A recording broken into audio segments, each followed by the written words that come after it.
আকাশে মেঘের ঘনঘটা দেখলে যেখানে সাধারণ মানুষের মন ভালো হওয়ার কথা, সেখানে এই উপজেলার লক্ষাধিক মানুষের বুকে জাগছে চরম আতঙ্ক। গত কয়েক বছর ধরে সামান্য বৃষ্টিতেই যাদের জীবন থমকে যায় ঘরের ভেতর কোমর সমান পানিতে, তাদের কি এবারও পোহাতে হবে সেই একই দুর্ভোগ? রূপগঞ্জ প্রতিনিধি মোহাম্মদ পারভেজের পাঠানো তথ্যচিত্রে বিস্তারিত জানাচ্ছে ত্রিবেণী তরু। যতই বর্ষার দিন ঘনিয়ে আসছে ততই আতঙ্ক বাড়ছে রূপগঞ্জবাসীর। টানা বর্ষণ হলেই এই এলাকার ৩০,০০০ পরিবার পানিবন্দী হয়ে পড়ে। শতাধিক গ্রামের ১ লাখের বেশি মানুষকে পোহাতে হয় চরম দুর্ভোগ। তবে জলাবদ্ধতা সৃষ্টির আগেই যেন খাল খনন ও পানি নিষ্কাশনের স্থায়ী ব্যবস্থা হয়, এমন দাবি ভুক্তভোগীদের। ১৯৯৩ সালে ১০১ কোটি টাকা ব্যয়ে শীতলক্ষ্যার পূর্ব পারের ৫,০০০ হেক্টর জমি ঘিরে বন্যা নিয়ন্ত্রণ বাঁধ নির্মাণ করা হলেও পানি উন্নয়ন বোর্ডের উদাসীনতায় সরকারি খালসহ পানি উন্নয়ন বোর্ডের ক্যানেল দখল ও ভরাট হয়ে গিয়েছে। ফলে টানা বর্ষণ আর পানি নিষ্কাশনের অব্যবস্থাপনায় গত কয়েক বছর ধরেই স্থায়ী জলাবদ্ধতা রূপ নেয়। ৩২ ইঞ্চি জেভিকো টিভি এখন মাত্র ১৫,০০০ টাকায়, সাথে পাচ্ছেন ৩ বছরের প্যানেল ওয়ারেন্টি। সামান্য বৃষ্টি হলেই নারায়ণগঞ্জের রূপগঞ্জ উপজেলার তারাবো, কাঞ্চন পৌরসভা, ভুলতা ও গোলাকান্দাইল ইউনিয়নের শতাধিক গ্রাম তলিয়ে যায়।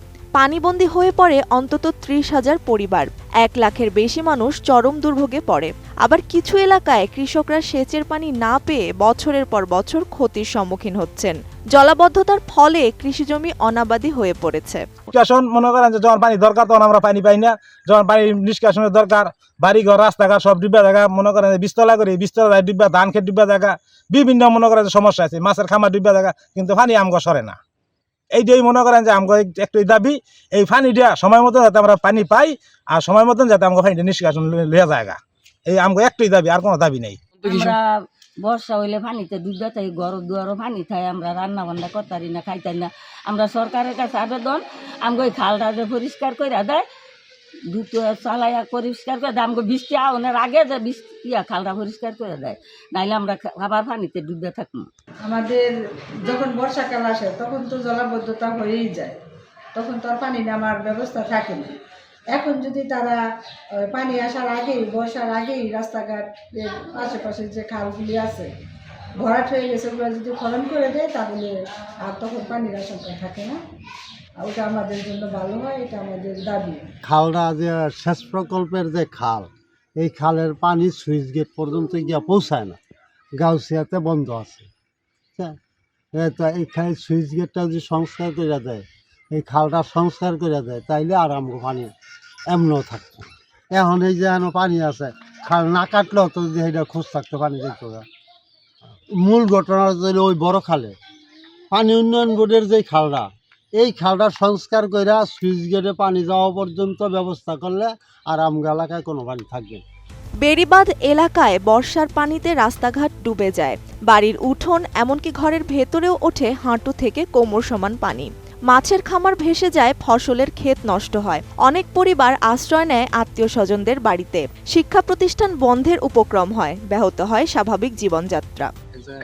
এই খালটা কন্যাপুর কইয়া তার নগাঁও হইয়া এইভাবে রূপসী গাঙ্গ পানি নামে, এই খালটা বড় হয়ে গেছে গা। এই খালটাতে কৃষকে ফসল করতে পারে না, প্রায় 17-18 বছর ধরে ফসল করতে পারে না, পানি জলবদ্ধ হয়ে থাকে, কচুরি পানায় ভরা থাকে। এই জায়গার মাঝে আপনার বড়ের মতো পানি উঠে জায়গা, এনকার পানি আটকায় গিয়া আমার গড়টা বানানোর কোনো ব্যবস্থা থাকে না। এনদা মেম্বারে কইছি যে আমার একটা 5 দিয়ে দেন, 5 দিলে আমার বাড়িটা নেমে করবো, হ্যাঁ 5টাও দেয় নাই। এই যে সামনে আর গেলে দেখতে পারবেন আপনারা, এই জায়গার মধ্যে খুব সমস্যা আমি এনো, এই জায়গার মধ্যে আওয়াজ যাওয়া যাতায়াতের খালি আমার এখানে সারা এলাকাবাসী সবারই। পাম্পে অনেক সময়ই যে পানি নিষ্কাশনের সময় ওই টাইমে এরা নিষ্কাশনের জন্য কোনো কাজ করে না, এবং যেই টাইমে পানি দেওয়ার দরকার ওই টাইমে এরা পানি ঠিক মতো দেয় না। পানি নিষ্কাশন খালগুলি ক্লিয়ার করলে এবং পানি ঠিক মতো দিলে আমাকে এই সমস্যার সমাধান হবে। সমস্যা হলো ওই যে এক হইলো খাল এই যেরকম বিভিন্ন জায়গায় বন্ধ করে রাখছে, এবং ওই যে বিভিন্ন মিল ইন্ডাস্ট্রিজের পচা পানি, অর্থাৎ ওই কেমিক্যালের পানি, রঙের পানি এসে আমাদের ফসল নষ্ট করে ফেলায়, এবং সময় যখন আমাদের পানি দরকার তখন আমরা পানি পাই না। যখন আমাদের পানি সরানোর দরকার তখন আমরা পানি সরাইতে পারি না। আমাদের সমস্যা হলো এটা, যেমন এখন আমাদের পানি দরকার, আমরা পানি পাইতেছি না। আবার যখন আমাদের পানি দরকার ছিল না তখন পানি বেশি ছিল। আমাদের এই সমস্যা। আর খাল তো ময়লাই। নারায়ণগঞ্জ নরসিংদী অগ্রণী সেচ প্রকল্প 1-এর তথ্যসূত্রে জানা গিয়েছে 1984 সালে 90 কোটি 82 লাখ টাকা ব্যয়ে নারায়ণগঞ্জ নরসিংদী অগ্রণী সেচ প্রকল্প 1 ও পরে 1993 সালে 101 কোটি টাকা ব্যয়ে শীতলক্ষ্যার পূর্ব পাড়ের 5000 হেক্টর জমি ঘিরে বন্যা নিয়ন্ত্রণ বাঁধ নির্মাণ করা হয়। গোয়ালকান্দাইল ইউনিয়নের ভারপ্রাপ্ত চেয়ারম্যান নাসির উদ্দিন বলেন, নবনির্বাচিত এমপি ও উপজেলা নির্বাহী কর্মকর্তা নির্দেশ দিয়েছেন বর্ষার আগেই খাল খনন করার জন্য। ইতিমধ্যে আমাদেরকে নির্দেশনা দিয়েছেন আমাদের যিনি রূপগঞ্জের জননেতা, রূপগঞ্জের অভিভাবক মোস্তাফিজুর রহমান ভূঁইয়া দীপু ভাই আমাদেরকে নির্দেশনা দিয়েছেন, সেই সাথে উপজেলা নির্বাহী অফিসার, যে বর্ষার আগে এই খালগুলা খনন করার জন্য, এবং খালগুলা খনন করলে পরে হয়তোবা আমরা জলাবদ্ধতা থেকে মুক্ত পাবো।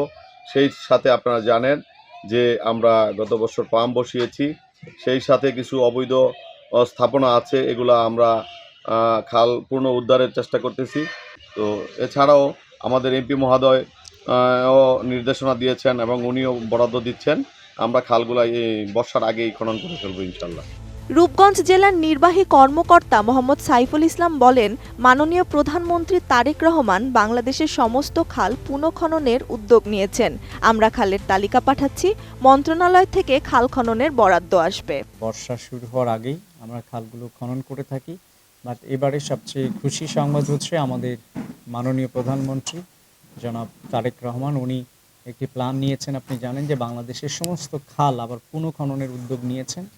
সেই ধারাবাহিকতায় ইতিমধ্যে আমরা আমাদের খালের যে লিস্ট সেগুলো পাঠাচ্ছি। মন্ত্রণালয় থেকেই মূলত এবার বরাদ্দ আসবে এবং স্থানীয়ভাবেও আমাদের যে বরাদ্দ রয়েছে সেগুলো সমন্বয় করে আমরা সব খালগুলোকে পুনরায় আবার খনন করব। নারায়ণগঞ্জ 1 রূপগঞ্জ আসনের নবনির্বাচিত সংসদ সদস্য মোস্তাফিজুর রহমান ভূঁইয়া দীপু বলেন, যারা সরকারি খাল দখল করে রেখেছেন তারা এ জায়গা ছেড়ে দিন। আমরা খালগুলো পুনঃখনন করে পানির চ্যানেলগুলো ঠিক করব। আমি প্রথমেই ওদেরকে বলবো যে বিভিন্ন যারা বিত্তশালী যারা দখল করে রেখেছেন, দয়া করে আপনারা এটাকে ছেড়ে দেওয়ার জন্য চেষ্টা করেন। কারণ আমরা সকলে মিলে, এটা রূপগঞ্জবাসীর দাবি, এটা আমাদের দাবি যে আমরা এই খালগুলির পুনরুদ্ধার করব। আর আমাদের দেশনায়ক তারেক রহমান সাহেব অলরেডি বলেছে যে যতগুলি খাল দখল করে রেখেছে এই খালগুলি পুনরুদ্ধারের জন্য উনিও আমাদেরকে যথেষ্ট সাপোর্ট দিবে।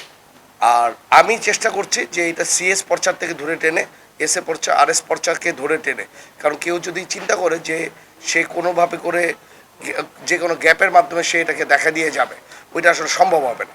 কারণ আমরা ওই পর্চাগুলিকে টেনে টেনে আমরা বের করার চেষ্টা করছি যে আমাদের কোথায় খাল ছিল, কোথায় খাস জমি ছিল, কোথায় কী ছিল। আশা করি আমরা এইগুলিকে বের করে, ইভেন খালগুলোকে বের করে পানির চ্যানেলগুলিকে ঠিক রাখবো, যাতে জলবদ্ধতা ছাড়া যাতে রূপগঞ্জ থাকতে পারে, রূপগঞ্জবাসী যাতে রূপগঞ্জে বাস করতে পারে, এরকম একটা রূপগঞ্জ ইনশাল্লাহ আমরা করে দেবো। পানি উন্নয়ন বোর্ডের উপবিভাগীয় প্রকৌশলী রাকিবুল আলম রাজীব মুঠোফোনে এটিএন নিউজকে বলেন, খাল খননের টেন্ডার হয়েছে, আমরা বর্ষার আগেই শেষ করব। আমরা তো আমাদের যে প্রোগ্রাম আছে প্রতি বছর, হ্যাঁ, এই খাল পরিষ্কার করার, আমরা ওগুলো করব। তো ওগুলো অলরেডি টেন্ডার হয়েছে, টেন্ডার কিছু প্রক্রিয়াধীন আছে, কিছু হচ্ছে আর কি। তো ওগুলো আমরা করে ফেলবো আর কি। আর হচ্ছে বর্ষার আগে করার চেষ্টা করব। হয়তো দেখা গেছে যে আমরা কাজ মনে করেন এপ্রিলের বা মের ফার্স্ট উইকে শেষ হয়ে যাবে আর কি। জলাবদ্ধতার স্থায়ী সমাধানে আগাম খাল খনন ও দখলমুক্তকরণই এখন রূপগঞ্জবাসীর প্রধান দাবি। ত্রিবেণী তনু, এটিএন নিউজ।